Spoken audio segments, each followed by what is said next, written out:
2 ദിവസം മുൻപാണ് പാലക്കാട് അട്ടപ്പാടിയിൽ പണി തീരാത്ത വീട് തകർന്ന് 2 കുഞ്ഞുങ്ങൾ മരിച്ചത്. ആ അമ്മയുടെ വിലാപം നമ്മൾ കേട്ടതുമാണ്. അട്ടപ്പാടിയിൽ പണി തീരാത്ത വീടുകൾ ഒറ്റപ്പെട്ട കഥയല്ല. ആയിരക്കണക്കിന് വീടുകളാണ് പണി തീരാതെ പാതി വഴിയിൽ നിലച്ചത്. മീഡിയ വൺ അന്വേഷിക്കുകയാണ് പാതി വഴിയിൽ നിലച്ച സ്വപ്നങ്ങൾ.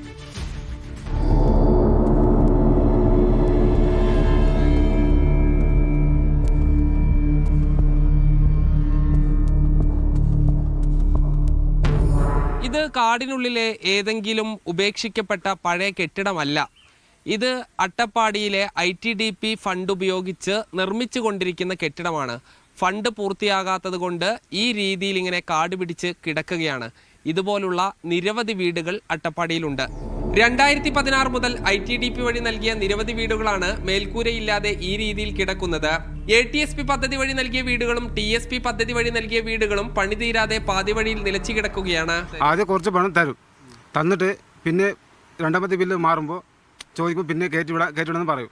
പിന്നെ നമ്മൾ പോയി ചോദിക്കുമ്പോൾ നമ്മൾ ഈ കടന് വാങ്ങിയിട്ടാണ് ഇവിടെ നിന്ന് പോകുന്നത്.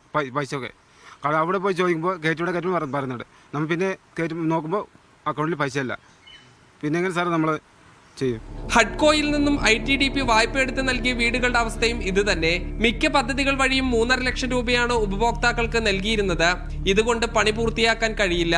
വിദൂര സ്ഥലങ്ങളിൽ നിന്നും സാധനങ്ങൾ എത്തിക്കാൻ തന്നെ വലിയ തുക ചിലവ് വരും. ഫസ്റ്റ് കിട്ടുമ്പോൾ 52 കിട്ടി, തറ കെട്ടി വെറ്റും വാർത്ത് കൊടുക്കണം. 52 കൊണ്ട് ഇപ്പോൾ മറ്റേ ITDP ചോദിച്ച് പറഞ്ഞപ്പോൾ പറയുന്നുണ്ട്, നിങ്ങൾ സ്വന്തം പൈസ കൊണ്ട് ചെയ്തിട്ട് അടുത്ത ബില്ല് കയറി തരാം. അങ്ങനെയൊക്കെ ITDPന്ന് സാറുമാരെ പറയണേ.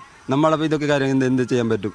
നമ്മളാകെ ഒരു പാവപ്പെട്ടവരാ, നമുക്ക് ഈ കൂലി പണിയെടുത്തും ജീവിക്കുന്നത്. അല്ലാതെ ഇത്ര ഈ പൈസ കൊണ്ട് നമ്മൾ ഈ വീട് ചെയ്യാൻ പറ്റുമോ? ലൈഫ് പദ്ധതിയിൽ നിന്നും ആദ്യഘട്ട ലഭിച്ച തുക കൊണ്ട് തങ്ങൾക്ക് പണി ചെയ്യാൻ കഴിഞ്ഞില്ലെന്നാണ് കഴിഞ്ഞ ദിവസം വീട് തകർന്ന് മരിച്ച കുട്ടികളുടെ അമ്മ പറയുന്നത്. ലൈഫ് മിഷനിൽ പാസ്സായി 50 കിട്ടി, അതിലൊന്നും ചെയ്യാൻ പറ്റില്ല. ബിൽറ്റ് വാർക്കാനുള്ള പൈസ ഒന്നും തികഞ്ഞില്ല. പഴകിയ കെട്ടിടങ്ങൾ അട്ടപ്പാടിയിലെ മിക്ക ആദിവാസി ഉന്നതികളിലും സുരക്ഷാ ഭീഷണി ഉയർത്തുന്നുണ്ട്. വിവിധ പദ്ധതികൾ വഴി ആദിവാസികളുടെ ഭവന നിർമ്മാണത്തിനായി കോടികൾ ചിലവഴിച്ചിട്ടും ആദിവാസികൾ ഭവനരഹിതരായി തന്നെ തുടരുകയാണ്. സർക്കാർ ചിലവഴിക്കുന്ന പണം കൊണ്ട് ആർക്കും ഗുണമില്ലാത്ത അവസ്ഥയാണുള്ളത്. ആദിവാസി ഉന്നതികളുടെ സാഹചര്യം പരിഗണിച്ച് കൂടുതൽ ഫണ്ട് നൽകുകയാണ് പ്രശ്നത്തിനുള്ള പരിഹാരം. Sajid Ajmal, media one, Palakkad.